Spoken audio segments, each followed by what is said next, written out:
तो चलिए स्टूडेंट्स, हम लोग शुरू करते हैं अपना आज का लेक्चर। और आज हम लोग एंशियंट हिस्ट्री में जो सब्जेक्ट पढ़ने जा रहे हैं, जो टॉपिक पढ़ने जा रहे हैं, वो एक इम्पॉर्टेंट टॉपिक है। ऋग्वैदिक तक की कहानी हमने पूरी देख ली थी कि ऋग्वैदिक पीरियड में किस तरीके की लाइफ स्टाइल थी, किस तरीके का इकोनॉमिक कंडीशन थी, ये सब हमने देखा था।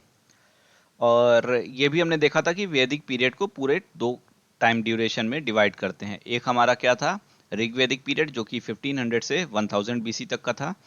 और उसके बाद में जो दूसरा टाइम ड्यूरेशन आता है वो होता है लेटर वैदिक पीरियड का। किसका? लेटर वैदिक पीरियड का। और 1000 से लेकर 600 बीसी तक का जो टाइम ड्यूरेशन आता है वो इसी के में आता है, जिसमें हम लोग लेटर वैदिक पीरियड के बारे में बात करते हैं। जहां तक अगर हम लेटर वैदिक पीरियड की बात करें तो इसमें बहुत सारे परिवर्तन आ जाते हैं ऋग्वैदिक के कंपैरिजन में।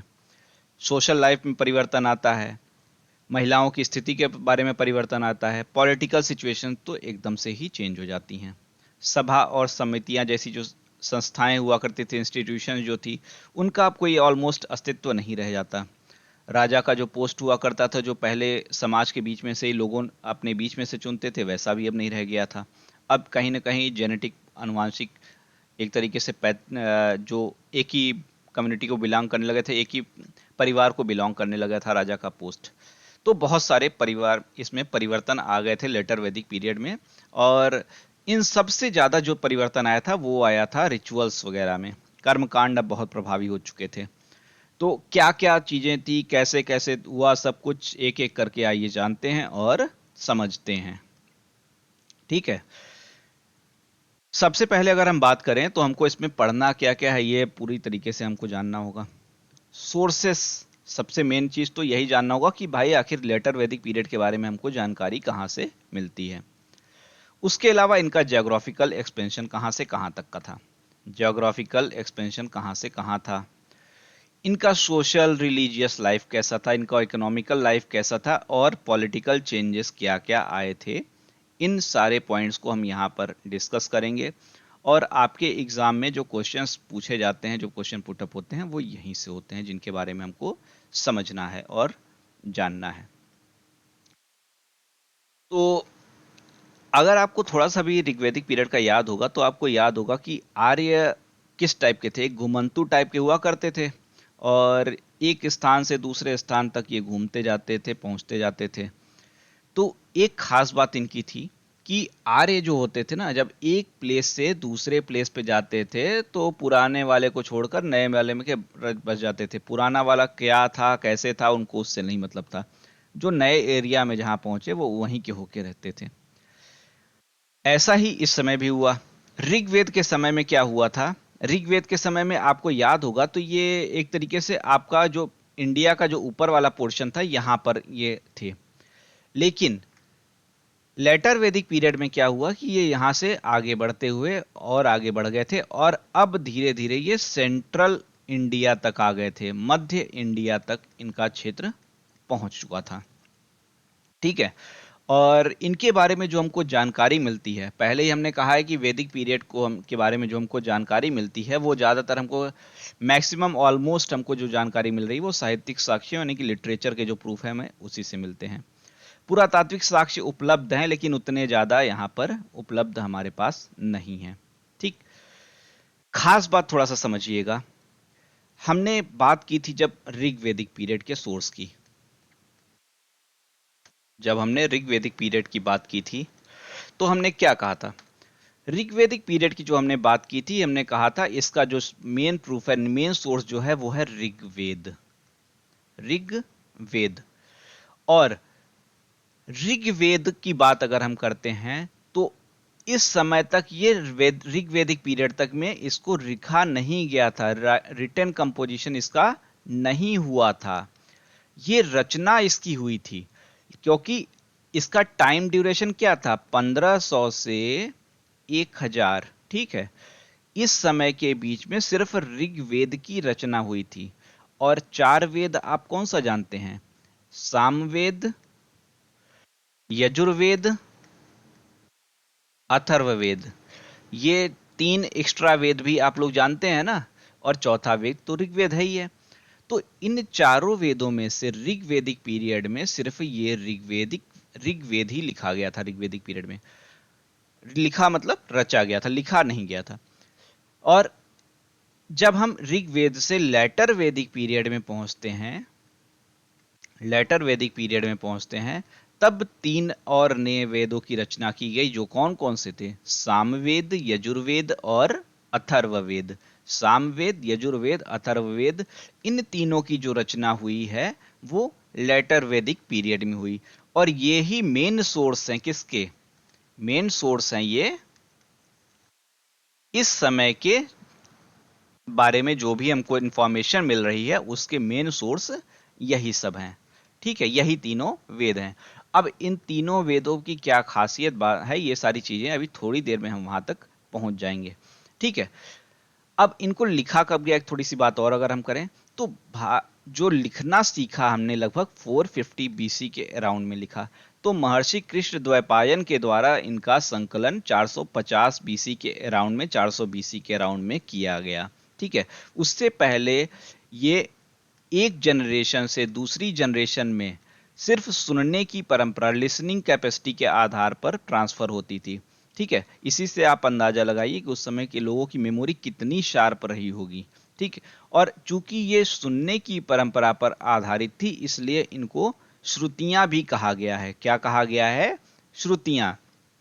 ठीक, तो इस प्रकार से हमको 4 वेद मिलते हैं, जिसमें से ऋग्वेद की जो रचना हुई थी, कब हुई थी? ऋग्वेद की रचना हुई थी, ये हमारी हुई थी ऋग्वेदिक पीरियड में। ऋग्वेदिक पीरियड में, जिसका टाइम ड्यूरेशन कहां से कहां तक था? 1500 से 1000 बीसी तक। ठीक है, और बीसी का मतलब बिफोर क्राइस्ट है, कुछ और मत समझिएगा। ठीक, सामवेद, यजुर्वेद, अथर्ववेद, ये 3 और वेद थे जिनकी रचना लेटर वैदिक पीरियड में या उत्तर वैदिक काल में होती है। वेदों को श्रुतियां कहने का कारण यही था कि ये सुनने की प्रक्रिया पर आधारित थे। एक पीढ़ी से दूसरी पीढ़ी में ज्ञान का ट्रांसफर होता था। ऋग्वेद की रचना ईश्वर से जुड़ने के उद्देश्य की गई थी। ये सारी बातें हमने कर रखी हैं, इसमें कुछ नयापन नहीं है। ठीक है, सब हमने डिस्कस ऑलरेडी किया हुआ है। अब हम थोड़ा सा अगर हम बात करते हैं किसकी, सामवेद, यजुर्वेद और अथर्ववेद की, इसमें क्या क्या है देखिए। अगर हम सामवेद की बात करते हैं तो जो ऋग्वेद की रचना थी वो किस लिए की गई थी? वो गॉड से कनेक्ट करने के लिए की गई थी। गॉड की हम प्रशंसा करते थे, उनके लिए मंत्रोच्चारण, हाइम्स का मंत्रोच्चारण वगैरह करते थे, और उससे हमको लगता था कि हम गॉड से कनेक्ट कर रहे हैं, गॉड से हमारा जुड़ाव हो रहा है, भगवान से हमारा जुड़ाव हो रहा है। तो इसमें इस तरीके से ये रचनाएं हुई थी।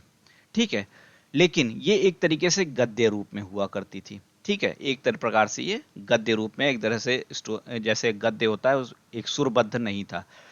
इसी को क्या किया गया, एक प्रॉपर जैसे गाना होता है, सिंगिंग होता है, उस तरीके से क्या करने के लिए 75 मंत्र, 75 हाइम्स जो थी ऋग्वेद की, उनको लिया गया। ऋग्वेद के 75 हाइम्स को लिया गया और कुछ एक्स्ट्रा भी नए बने, उनको क्या किया गया, सुरबद्ध कर दिया गया। उनके प्रॉपर लिरिक्स टाइप के एकदम बढ़िया, जो सुनने में अच्छे लगे, एक तरीके से सिंगिंग टाइप में किया गया। और अब जो ईश्वर से जुड़ने का कार्य था, ईश्वर की जो प्रशंसा या फिर ईश्वर से जुड़ने के लिए उनकी पूजा आराधना, जो भी कहना चाहें आप, वो अब गायन के माध्यम से, सिंगिंग के माध्यम से होने लगी। तो सामवेद में क्या किया गया, ऋग्वेद के मंत्रों को ही सुरबद्ध कर दिया गया। ऋग्वेद से 75 मंत्र लिए गए थे, जबकि कुछ नए मंत्र भी बनाए गए थे, और ईश्वर को अब गायन के द्वारा याद किया जाने लगा। ठीक है, ईश्वर को गायन के द्वारा याद किया जाने लगा। इसी तरीके से बात करें अगर हम यजुर्वेद की, यजुर्वेद भी क्या किया गया, ऋग्वेद से ही उठाया गया है।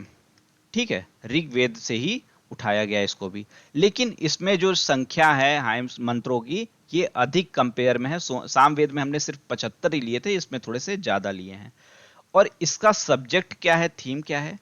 तो ऋग्वेद में जो कर्मकांडी विषय थे, जो यज्ञ वगैरह खूब होते थे, यज्ञ वगैरह खूब हुआ करते थे इसमें, तो उस समय जो रिचुअल्स वगैरह थे जितने भी, उनके जो पॉइंट्स थे, उनसे जुड़े हुए जो भी मंत्र थे उनको अलग करके एक नए वेद की रचना की गई और उसी को नाम दिया गया क्या? यजुर्वेद का।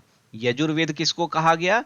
जो रिचुअल से रिलेटेड जो भी ऋग्वेद में मंत्र वगैरह हुए थे, हाइम्स वगैरह हुआ करते थे, उनको वहां से उठाकर एक अलग वेद की रचना की गई जिसको नाम दिया गया यजुर्वेद को। इसके अलावा और भी चीजें यहां पर जोड़ी गई। आगे हम देखेंगे कि इस समय का जो समाज था उसमें रिचुअल्स बहुत ही ज्यादा हो गए थे और इसीलिए ऐसा किया गया। पहले जो यज्ञ होते थे वो क्या होते थे? इंसान व्यक्ति स्वयं कर लेता था, किसी पुरोहित पंडित की आवश्यकता नहीं होती थी। लेकिन अब पुरोहित यज्ञ कराने लगे। अब ऐसे ऐसे यज्ञ होते थे कि दिन में 5 बार यज्ञ होने लगे, सालों चलने वाले यज्ञ होने वाले लगे। तो इतना ज्यादा रिचुअल्स होने लगे थे कि उनको क्या किया गया कि एक अलग से वेद की तरह से ही बना दिया गया। तो चाहे सामवेद हो चाहे यजुर्वेद हो, इन दोनों का सब्जेक्ट जो था वो कहां से लिया गया? सामवेद और यजुर्वेद दोनों का सब्जेक्ट कहां से लिया गया? दोनों का ही सब्जेक्ट लिया गया है ऋग्वेद से ही। तो ऋग्वेद सबसे पुराना वेद जो है, कहीं ना कहीं बेस इसका उसी में जुड़ा हुआ था। यज्ञ एक दिन के बजाय कई कई दिनों तक चलने लगे, पशु बलि दी जाने लगी, नर बलि दी जाने लगी। और यजुर्वेद के दो टाइप हैं, एक कृष्ण शुक्ल है जिसमें शुक्ल यजुर्वेद वास्तविक कहते हैं, एक कृष्ण है एक शुक्ल है जिसमें से शुक्ल यजुर्वेद को वास्तविक कहते हैं, जिसकी रचना किसने की है? वाज्र सनेई के द्वारा की गई है। याद रखिएगा, किसके द्वारा? वाज्र सनेई के द्वारा की गई है, शुक्ल यजुर्वेद की रचना की गई है जिसको वास्तविक कहा जाता है। ठीक है, वाज्र सनेई। आगे बढ़ते हैं, चौथे वेद की बात करते हैं, किसके? अथर्ववेद। अथर्व वेद की हम बात करते हैं। अब देखिए इसका क्या सब्जेक्ट था, क्या थीम था, इसके बारे में भी जानते हैं। देखिए, हमने एक चीज तो पढ़ा था कि इंडस वैली सिविलाइजेशन में लोग थे। तो ऐसा नहीं था कि इंडस वैली सिविलाइजेशन जब समाप्त हुई तो उसके लोग भी एकदम से समाप्त हो गए। फ्लड वगैरह आया जिससे कि उनकी जो लाइफ स्टाइल थी, एकदम से जो एक तरीके से अर्बन लाइफ स्टाइल थी, वो समाप्त हो गई और लोग एक स्थान से दूसरे स्थान तक शिफ्ट हो गए। इसके अलावा भारत के दूसरे क्षेत्रों में भी थोड़े बहुत लोग रहते थे। और ये आर्य कहाँ? सेंट्रल एशिया से भारत में आए थे और ये अब सेंट्रल इंडिया तक पहुंच गए थे। तो पूरे इंडिया में एक तरीके से दो टाइप के लोग थे, एक ये जो आर्य थे और दूसरे जो आर्य नहीं थे। तो ये आर्य जो दूसरे नहीं थे उनको कहा जाता था अनार्य। एक आर्य थे और ये दूसरे अनार्य थे।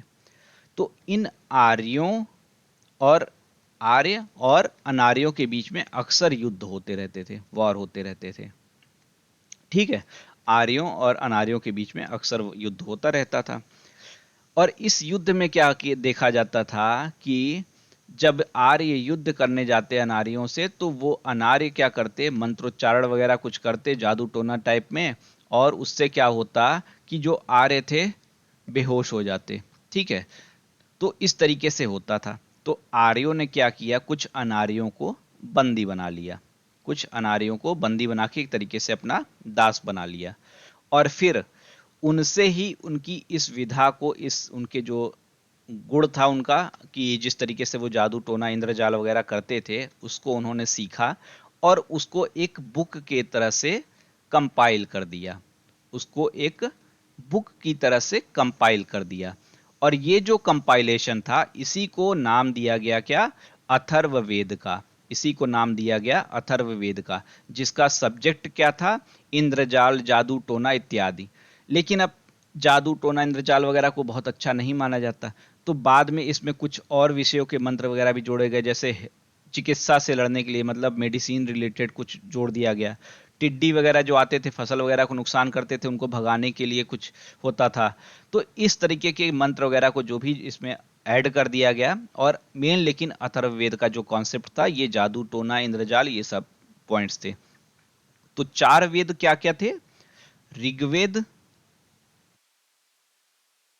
सामवेद, यजुर्वेद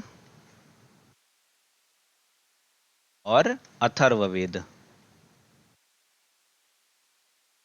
ठीक है। ऋग्वेद, सामवेद, यजुर्वेद और अथर्ववेद, जिसमें से ऋग्वेद क्या था, गॉड को कनेक्ट करने के लिए था, गॉड से जुड़ने के लिए था। सामवेद में क्या गया, ऋग्वेद के ही 75 प्लस कुछ एक्स्ट्रा लेके उसको सिंगिंग फॉर्म में लाया गया। यजुर्वेद में रिचुअल्स को किया गया, और ये भी कहाँ से लिया गया, ऋग्वेद से लिया गया प्लस कुछ और भी। और अथर्ववेद क्या था, जो कर्मकांड को छोड़ने के बाद में, मतलब ये इंद्रजाल, जादू टोना, ये सारी चीजें, हेल्थ मेडिसिन वगैरह से जुड़ी जो चीजें थी, वो अथर्ववेद में आई। इसका ऋग्वेद से कनेक्शन नहीं था। ठीक है।